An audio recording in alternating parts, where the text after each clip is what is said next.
As the title of this video would suggest, today we are going to take a look at 3 manga series that have nothing in common other than being labeled edgy. A while ago, I made a post on YouTube and Twitter asking people for edgy manga suggestions. And for the 2 of you who responded, this video is specifically for you. If you want to see an Edgy Manga Volume 2, write your recommendations in the comments of this video. If this turns out well, we'll do more of these. I'll be judging these series on 2 scales. The first going from bad to good, and the second being from wholesome to edgy. I'd like to clarify this right away before we begin. These are independent of each other. It's entirely possible to be a 5 out of 5 quality series and be completely wholesome. Likewise, just being the edgiest manga does not mean that it is the best manga. Lastly, these are my subjective opinions on quality and edge, and with those 2 qualities being super objective, I'm sure nobody will disagree with me in any way. Without further delay, let's get into our first manga.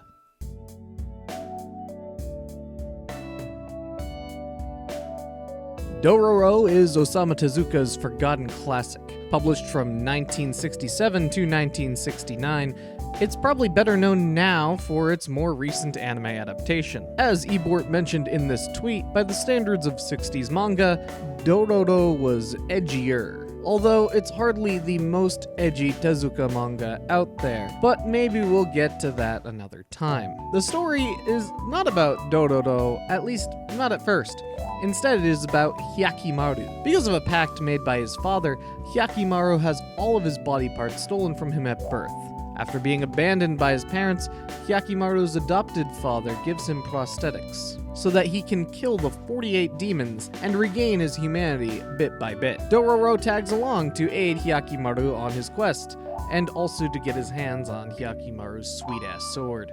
Now, I love me some Tezuka, and Dororo does not disappoint. The art is on par with Tezuka's usual standard, and Dororo and Hyakimaru are excellent as well.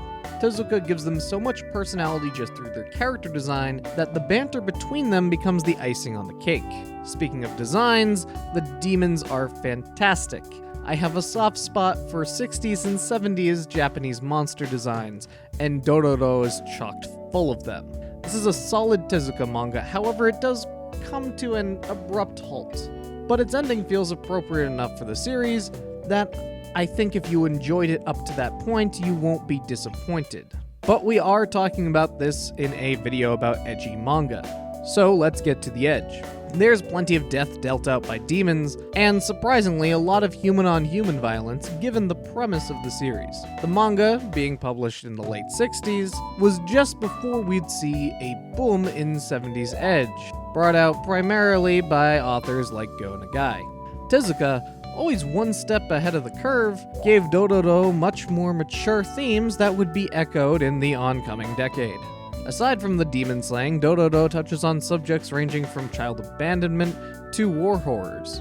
But it never lingers or broods on these elements. It doesn't revel in the edginess. And because of that, I'm giving a 2 out of 5 on Dororo's edge. While the edge is there, and it certainly was more edgy for its time, the core of Dororo is hardly cynical. If you want to see a version of Dororo that is more brooding and rides that edge harder, watch the newest anime. As far as quality goes, Dororo's getting a 4.5 out of 5. It is a fantastic manga that holds up very well. If you're just getting into Tezuka and Astro Boy looks a little bit too kiddie, Dororo will be right up your alley.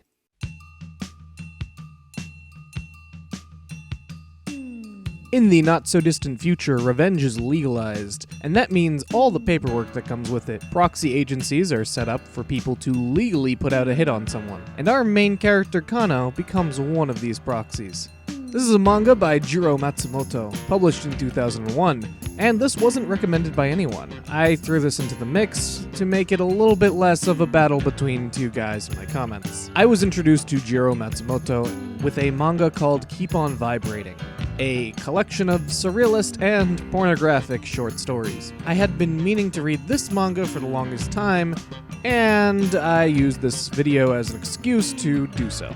First of all, this is named after a flower, and me, being a anime weeaboo, I'm not a flower nerd. I believe it's pronounced Freesia. However, I'm not gonna lie, up until recording this audio right here, I've been calling it Freesia, like the Dragon Ball Z villain. So, for all of you horticulture, flower nuts out there, don't correct me if I say it wrong. So now let's get into the actual review. This manga checks off all of my boxes. There's so much going on in this manga that I love, but it's also not for everyone, and I recognize that. Like other Jiro Matsumoto stories, Freesia is erotic, surreal, and violent, and all three are firing at max levels. It's probably too much for some people. Kano is our unreliable narrator who has the ability to camouflage himself anywhere. And if that sounds like some X-Men level bullshit, don't worry. It's much more in the magic realism realm than the superhero genre. The fact that Freesia is steeped with existential questions with a dash of political commentary makes it the poster child of magic realism in manga. There's a vaguely defined war going on in the background throughout the whole manga. It keeps this looming threat hanging over the characters' heads, lending to a tense and oppressive atmosphere. And unfortunately, our main cast does not help alleviate these feelings whatsoever. Our lead, Kano, is a textbook sociopath. He keeps his girlfriend and mother around more out of a desire to appear normal than actual feelings for these people. Of course, if he was being tested on appearing normal, he would fail completely. So maybe he's not good at being a sociopath. He is very detached from his world, and things involving human emotion rarely make sense to him. While reading Freesia, the immediate comparison that I had was to Travis from Taxi Driver. Him and Kano share this kind of playing pretend at being human attitude towards almost everything that they encounter. To balance out Kano, there's Mizoguchi, a complete psychopath that acts solely off of emotion. He's easily the edgiest character, but he's never supposed to be a cool guy. When Kano kills a target, he's pretty cool. When Mizoguchi does it, he's an asshole. And he's an asshole because other characters will point out that he's being an asshole. He's the type of character that only works well playing off of the other two main proxies in this story. If this was just Mizoguchi by himself, his edginess would make him uninteresting. Our last proxy is Yamada, the salaryman of the bunch. He arguably has the most character development out of the whole cast, and has the most clear-cut character arc. If this manga was written by anyone else, Yamada would be the main character, and the fact that he's not makes the premise all the more interesting. He essentially goes from lawful good to neutral good over the course of the series, and he's going to be the character that the reader will probably identify the most with. And lastly, I should bring up Higuchi, the mysterious woman who scouts out Kano and has a connection to him from the past. For spoiler's sake, I won't get into her any much more than that. And there's also plenty of characters that come and go through the different revenge enforcements that the proxies carry out, and plenty that die too, given the nature of this story. Just be prepared that someone that you like is going to end up dead. In fact, I was probably more surprised when certain characters did not die, rather than the characters that did. The story plays out as you would expect. Kano gets assigned a target, we learn about them for a while, then Kano tries to assassinate his target. There's a lot more stuff in between and during this, but that is the basic gameplay loop of this manga. And it works. You can fit in as many stories as you want between the beginning and end, with new characters being introduced each arc that usually get a good deal of character development before being offed. Meanwhile, Kano and his friends are built up in bits and pieces as their stories continue between these arcs. As it approaches its end, Freesia starts to wind down in a very appropriate way. Story threads get cut off until we really only have Kanos left to deal with. If you're looking for a series that wraps everything up all at once in a big climactic conclusion, this is not your story. But if you're looking for a dark, surreal manga that keeps its conflicts extremely personal, then Freesia might be for you. For ratings, I am giving this a 4.5 on the edge, because there's a lot of scenes that might be too much for our more wholesome readers. Plenty of bad things happen to characters that deserve it the least. And being a Jiro Matsumoto manga, there's also plenty of sex for you freaks out there. Add on top of it a cast of psychopaths, and you have yourself one edgy manga. This will be more controversial, but I'm also going to rank this a 4.5 in quality. However, this comes with a big disclaimer. I love Jiro Matsumoto's style of art and writing, but I think he's also an extreme case of love it or hate it. Even just going by his art style, a lot of people are going to be turned off by it. Personally, I think his rough and messy style fits the tone of his frantic and bizarre stories perfectly. But it's not going to be everyone's cup of tea. For me, though, Freesia is a high-quality manga with some high-quality concepts being played out. Green Blood is a manga by Masasumi Kakizaki, published from 2011 to 2013. Despite a good chunk of the story taking place in New York, this is essentially a Western crime story about the Burns brothers.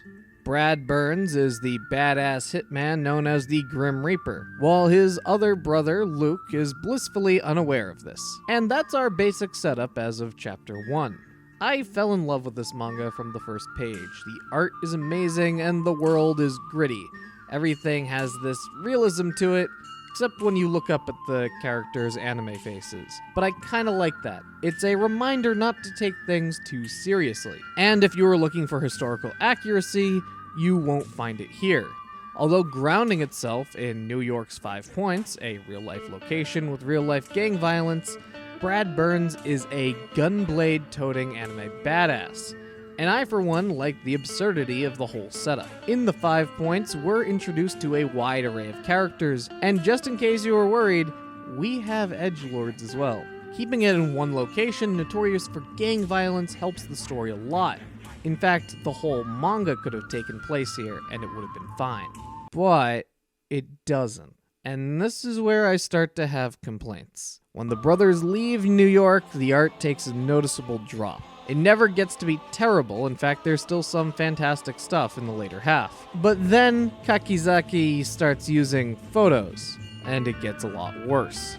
There are some great artists that seamlessly integrate photos into their manga. Oyasumi Punpun's mangaka uses photos to great effect. But here they're just lazy. And you can tell that it's lazy because some panels are nothing but the picture that is almost certainly sourced off of Google Images. In fact, the entire story after New York feels rushed. So much so that I wouldn't be surprised if Kakizaki was put on a stricter and stricter deadline until it was finally canceled. Don't let this deter you from a very solid first half, though. And if you're still interested after the first half, you can go on and read the second half. It's not terrible, just not the best. As far as Edge goes, Green Blood gets a 3.5 out of 5. There's plenty of violence and a couple of scenes that are definitely shocking, but the edge is front-loaded. In the second half, there is one particularly edgy death, but not anything surprising. The violence in the first half was definitely more graphic and shocking, and also included bits of sexual violence, if that's a trigger for you. The second half cleans this up a lot more, and most of the edgy violence being done is being done to bad people. Similarly, I'm giving this a 3 out of 5 on quality, although I'm really torn whether I want to give this a higher or lower score. If I was just judging it by the first half, I would give it a 4. If I was just judging it by the second half, I'd give it a 2. So I'm going straight down the middle and giving it a 3. Now we'll begin a little segment that I call Crowning of the Edgelord, or Crowning the Edgelord, whatever it actually will say on the graphic that I've made. As the title might suggest, here's where we crown the edgiest manga out of them all. And out of all three, which one is the edgiest and which one is the bestest? Mathematically, it's Freesia, the one that I picked. Oops. While Freesia is undoubtedly the edgiest manga out there, it's also very niche, and because of this, I think that if it came down to recommending someone a series out of these three manga, I'd probably pick Dororo over it. Sorry, Green Blood, but today is not your day. But hopefully if you liked what you saw of Green Blood here, you'll check it out anyway. However, I did look into Sanctuary a little bit, because it was suggested in the same comment as Green Blood.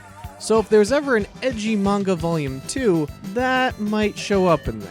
For now, Freesia gets crowned edgelord of the video, with an open invitation to find me something edgier to overthrow it. Manga, as a medium, allows for the maximum amount of edge, and I know that there is plenty more edgy manga out there. So it's up to you, the viewer, to let the world know what the edgiest manga is. Recommend me your edgiest manga, just stick to these simple rules. English translated, complete series, nothing that is just porn.